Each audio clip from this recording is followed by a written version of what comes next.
नमस्कार दोस्तों, मेरा नाम है सोनू सिंह और आप देख रहे हैं सोनू सिंह पीपीटी वाले सप्लाई चेन मैनेजमेंट की सेकंड वीडियो में आपका बहुत बहुत स्वागत है।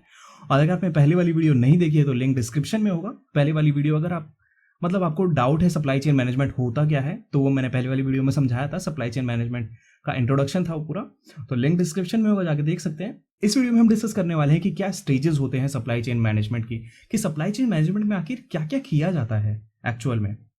ठीक है, तो इसको स्टेजेस बोल लो, कंपोनेंट्स बोल लो सप्लाई चेन मैनेजमेंट के। ठीक है, तो लास्ट तक देखना इस वीडियो को। आई होप आपको वीडियो पसंद आएगी। और स्टार्ट करते हैं कॉन्सेप्ट के साथ सप्लाई चेन मैनेजमेंट के। अब इसको पढ़ने से पहले मैं अपनी भाषा में बता देता हूँ कि सप्लाई चेन मैनेजमेंट क्या होता है। सप्लाई चेन मैनेजमेंट होता है, सप्लाई चेन होती है ना, मान लो कोई भी आपके आसपास कोई प्रोडक्ट है। आपको क्या लग रहा है प्रोडक्ट ऐसे बन के आ गया है? भाई उसके प्रोडक्ट के रॉ मटेरियल से लेकर आपके पास वो प्रोडक्ट आने तक के बीच में जितनी भी एक्टिविटीज होती हैं वो सारी सप्लाई चेन के अंदर आती हैं। ठीक है, मान लो आपके आसपास कोई चीज़ रखी है। मान लो क्या रखा है, एक पानी की बॉटल रखी है। ठीक है, बिस्लरी की बॉटल रखी है मान लो। अब बिस्लरी भाई ऐसे ही थोड़ा ना बन के आ गया। बिस्लरी का रॉ मटेरियल आया होगा, कहीं से प्लास्टिक आया होगा, कहीं से वाटर आया होगा, उसको प्योरीफाई किया होगा, कहीं किसी फैक्ट्री में उसको भरा होगा, उसके अंदर उसके ऊपर लेबलिंग करी होगी, तब जाके वो किसी शॉप में आया होगा, तब जाके आप वहां से लेके आए उसको। ठीक है, तो ये सारी जो एक्टिविटीज हैं सप्लाई चेन के अंदर आती हैं। उसी चीज को मैनेज करना सप्लाई चेन मैनेजमेंट हो जाता है। और यही लिखा गया है यहाँ पे, supply chain management is the management of flow of goods and services. कि गुड्स एंड सर्विसेज का फ्लो कैसा है उस चीज को मैनेज करना, and includes all the processes that transform raw material into final product. कि उस रॉ मटेरियल को, प्लास्टिक को बॉटल में कन्वर्ट करना, उसके अंदर पानी को भरना, फाइनल प्रोडक्ट बनाना, उसको एक्चुअल में पानी की बॉटल बनाना लेबल के साथ, उसको मैनेज करना भी आ जाता है सप्लाई चेन मैनेजमेंट में। ठीक है, it involves the active streamlining of a business supply side activities to maximise customer value and gain a competitive advantage in the marketplace. अब सप्लाई चेन मैनेजमेंट के अंदर आ जाता है कि स्ट्रीमलाइनिंग करना, मतलब बहुत ज़्यादा बेहतर बनाना बिजनेस की सप्लाई साइड की एक्टिविटीज को, कि बिजनेस अपने जो प्रोडक्ट्स है उसको कैसे सप्लाई कर रहा है मार्केट में, उस चीज़ को बेहतर बनाना, ताकि जो कस्टमर्स की वैल्यू है, कस्टमर सेटिस्फैक्शन है, वो मैक्सिमाइज हो पाए और कंपेटिटिव एडवांटेज मिल पाए हमें मार्केट में। हमें मतलब कंपनी को, किसी भी कंपनी को मार्केट में कंपेटिटिव एडवांटेज मिल पाए, उसकी कम से कम कॉस्ट में वो सामान पहुंच जाए मार्केट तक, और उसकी प्रॉफिट मार्जिन बहुत अच्छे हों। ठीक है, तो ये सब चीज ध्यान में रखते हुए सप्लाई चेन मैनेजमेंट किया जाता है। तो अभी हमारे मेन टॉपिक पे आ जाते हैं, जो कि है stages in supply chain management. तो यहाँ पे कुछ लिखा हुआ है, पहले ये पढ़ लेते हैं। Supply chain management is a process used by companies to ensure that their supply chain is efficient and cost effective। अब सप्लाई चेन मैनेजमेंट को एक ऐसी प्रोसेस बताया गया है कि ऐसी एक प्रोसेस है वो जिसमें कंपनी ये चीज़ इंश्योर करती है कि हाँ भाई सप्लाई चेन है ना हमारी, वो बहुत ज़्यादा एफिशिएंट रहे। एफिशिएंट कैसे रहे, कि हमारा वो जो प्रोडक्ट का फ्लो है ना, कंज्यूमर्स तक आराम से टाइमली मैनर से पहुंच जाए प्रोडक्ट, और कॉस्ट इफेक्टिव हो। कॉस्ट इफेक्टिव का मतलब कि उसमें ज़्यादा कॉस्ट भी ना लगे, ताकि हम अपने प्रॉफिट मार्जिन रख पाएँ। ठीक है, इसके अंदर ये 5 स्टेजेस आती हैं: plan, develop, make, deliver, return. बहुत ही ज़्यादा ईजी है, कोई दिक्कत वाली बात नहीं है, बस इसके पॉइंट्स याद कर लो। एक्सप्लेनेशन में आगे की वीडियो में बताऊंगा ये। ठीक है, तो स्टार्ट करते हैं प्लान के साथ। प्लान के अंदर क्या आता है, the first stage in supply chain management is known as plan. ठीक है, पहली स्टेज सप्लाई चेन मैनेजमेंट में होती है प्लान। अ प्लान और strategy must be developed to address how a given goods और service will meet the need of the consumers.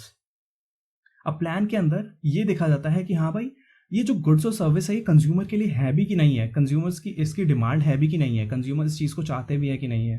ठीक है, ये सारी चीज़ें करना, क्योंकि सप्लाई चेन में आप बना भी तो रहे हो ना एक तरह से प्रोडक्ट, तो उस चीज़ को प्लान करना पहले कि ये गुड्स और सर्विस कंज्यूमर के काम आएगी भी कि नहीं आएगी। A significant portion of the strategy should focus on planning a profitable supply chain.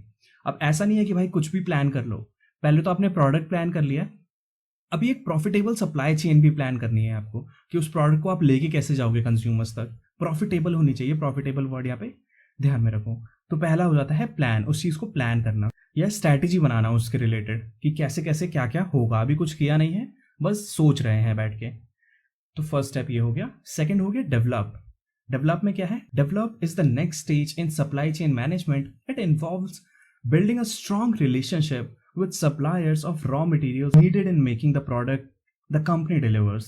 ठीक है, अब डेवलप के अंदर आ गया कि रिलेशनशिप बनाना, किसके साथ? सप्लायर के साथ। क्योंकि आप जो भी चीज़ बना रहे हो ना, जो भी चीज़ मैन्युफैक्चर कर रहे हो, उसका भाई 50% तो सप्लायर के हाथ में ही होता है। अगर वो अपनी सप्लाईज देना बंद कर देगा, रॉ मटेरियल देना बंद कर देगा, तो आप वो चीज़ नहीं बना पाओगे।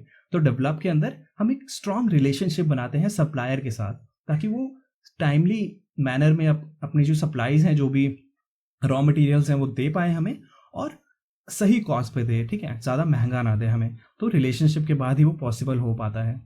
This phase involves not only identifying reliable suppliers but also planning methods for shipping, delivery and payment.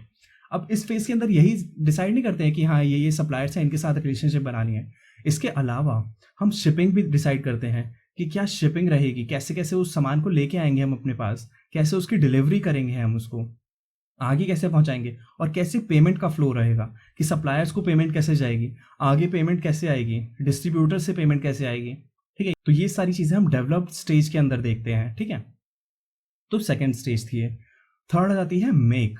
अभी असली टाइम है काम करने का। At the third stage make, the product is manufactured, tested, packaged and scheduled for delivery. This is the manufacturing step, ठीक है। अब make के अंदर एक्चुअल में हम प्रोडक्ट बना रहे हैं, उसको देख रहे हैं कि सही से बना है कि नहीं है, टेस्ट कर रहे हैं उसको पैक कर रहे हैं। पैक करने के लिए भाई आप देख सकते हो उसकी एक तो अंदर की पैकेजिंग होगी, जिसको बोल देंगे हम प्रोडक्ट पैकेजिंग। उसके बाद उसके ऊपर डब्बे में पैक करेंगे हम, कि जिसके अंदर 3-4 प्रोडक्ट्स आएंगे। जैसे मैगी बना रहे हो मान लो आप, तो मैगी को पहले आप पन्नी में पैक करोगे, जो उसके ऊपर की जो रैपर होता है उसके अंदर पैक करोगे। अब बहुत सारी जो मैगीज हो जाएंगी, जैसे मान लो 12 वाली मैगी है, तो मान लो 50 मैगी का एक अलग से डब्बा बनाओगे, वो कार्टून वगैरह में डालोगे, है ना। तो ये सारी चीज़ें देखना मेक के अंदर आ जाता है। कैसे वो टेस्ट करेंगे, उसको कैसे पैक करेंगे, कैसे मैन्युफैक्चर करेंगे। Supply chain managers schedule the activity necessary for production, testing, packaging and preparation for delivery, ठीक है। अब ये सारा भाई बाहर आ जाता है सप्लाई चेन मैनेजर के ऊपर, क्योंकि ये सारी चीज़ें सप्लाई चेन मैनेजर को देखनी होती है कि पैकेजिंग में ज़्यादा पैसे तो नहीं लग रहे हैं, ज़्यादा कॉस्ट तो नहीं लग रही है, प्रोडक्शन में ज़्यादा कॉस्ट तो नहीं लग रही है, आगे उस चीज़ को फॉरवर्ड करने में ज़्यादा कॉस्ट तो नहीं लग रही है, क्योंकि आगे उसको देना भी तो पड़ेगा। आपने बस कार्टून में मतलब आपने डब्बे बना के रख लिए मैगी के, बस अब वो बिक जाएंगे वहाँ से, नहीं भाई, उसको आपको डिस्ट्रीब्यूटर तक पहुँचाना पड़ेगा। तो डिस्ट्रीब्यूटर तक पहुँचाने के लिए आगे उसकी डिलीवरी के लिए प्रिपरेशन करनी पड़ती है किसको? सप्लाई चेन मैनेजर को। कैसे उसके आगे डिस्ट्रीब्यूटर तक पहुँचाया जाएगा, ट्रक से पहुँचाएंगे तो उसमें इंश्योरेंस लगेगा, उसमें लेबर लगेगी, उसको लोड करने में अनलोड करने में लेबर लगेगी, है ना। तो ये सारी चीज़ें सप्लाई चेन मैनेजर देखता है। फोर्थ स्टेज आ जाती है यहाँ पे डिलीवर। अब उस चीज़ को डिलीवर करना। अब क्या होता है, डिस्ट्रीब्यूटर के पास वो सामान पहुंच गया, ठीक है, बना लिया आराम से आपने सामान और डिस्ट्रीब्यूटर तक पहुंचा दिया। अभी टाइम आता है उस चीज़ को डिलीवर करने का।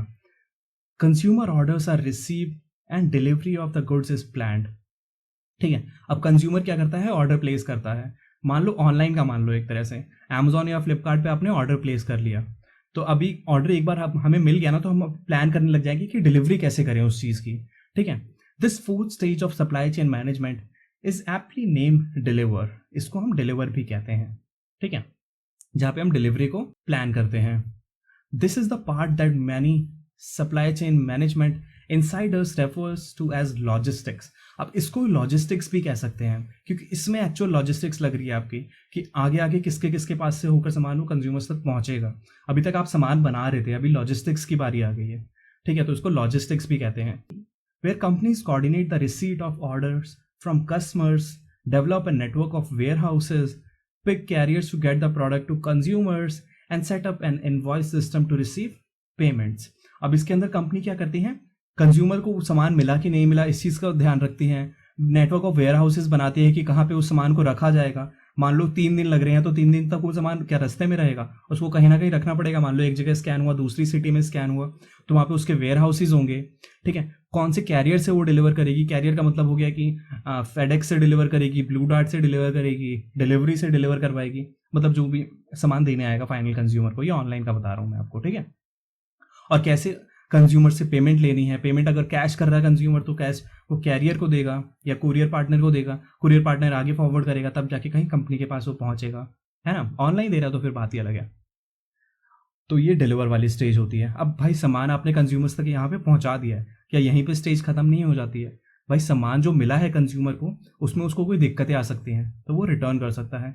As the name suggest, during this stage consumers में रिटर्न डिफेक्टिव प्रोडक्ट्स, ठीक है। कि उनको प्रोडक्ट में कुछ दिक्कतें आ रही हैं, अभी वो रिटर्न कर सकते हैं। The company will also address consumer question in this stage. तो कंपनी को इस चीज़ का भी ध्यान रखना पड़ता है। तो कंपनी को ऐसा नहीं है कि सामान पहुंचा दिया खत्म, उसके बाद के भी उसको अरेंजमेंट करने पड़ते हैं। अगर उसको डिफेक्टिव सामान मिल गया तो वो रिटर्न कैसे करेगा, कैसे उसको रिफंड देना है, कैसे उसके क्वेश्चंस को आंसर करना है अगर प्रोडक्ट से रिलेटेड कोई क्वेश्चन है तो। This can be a problematic part of the supply chain for many companies. Supply chain planners have to create a responsive and flexible network of receiving defective and access products back from their consumers and supporting consumers who have problems with the delivered products. ठीक है, तो company को इस चीज़ के लिए plan करना पड़ता है कि जो भी उसकी रिटर्न पॉलिसी हो बहुत ज़्यादा फ्लेक्सिबल हो, बहुत ज़्यादा रिस्पॉन्सिव हो, ताकि किसी कंज्यूमर को कोई क्वेश्चन भी है उस प्रोडक्ट से रिलेटेड, मतलब इस बेसिकली क्या है, कस्टमर सर्विस है एक तरह से, आफ्टर सेल्स सर्विसेज इसे बोल सकते हैं। तो इसके लिए हमें क्या करना पड़ेगा भाई, सर्विस सेंटर्स रखने पड़ेंगे बहुत सारे, ठीक है, ताकि कंज्यूमर आराम से जाके अपने क्वेश्चंस को पूछ पाए वहाँ पे, है ना। ये सारी चीज़ें हैं, इन सब चीज़ों में भी कॉस्ट लगती है। ऑलराइट, तो ये सारी चीज़ों की कॉस्ट कटिंग के लिए सप्लाई चेन मैनेजर रिस्पॉन्सिबल होता है कि इन सारी चीज़ों में कम से कम कॉस्ट लगे और कंपनी को प्रॉफिट मिले। तो सप्लाई चेन मैनेजर का ये काम होता है। ऑलराइट, तो यही था इस वीडियो में। आई होप आप समझ गए होंगे क्या स्टेजेस होती हैं सप्लाई चेन मैनेजमेंट की। और अगर अभी भी कोई डाउट है तो नीचे कमेंट सेक्शन में लिखो जाके, और लाइक कर ही देना इस वीडियो को, पसंद तो आ ही जाती है वीडियो। और लाइक के बगल में सब्सक्राइब होगा, सब्सक्राइब करना मत भूलना। मिलते हैं आपसे नेक्स्ट वीडियो में, तब तक के लिए goodbye, take care, have a nice day.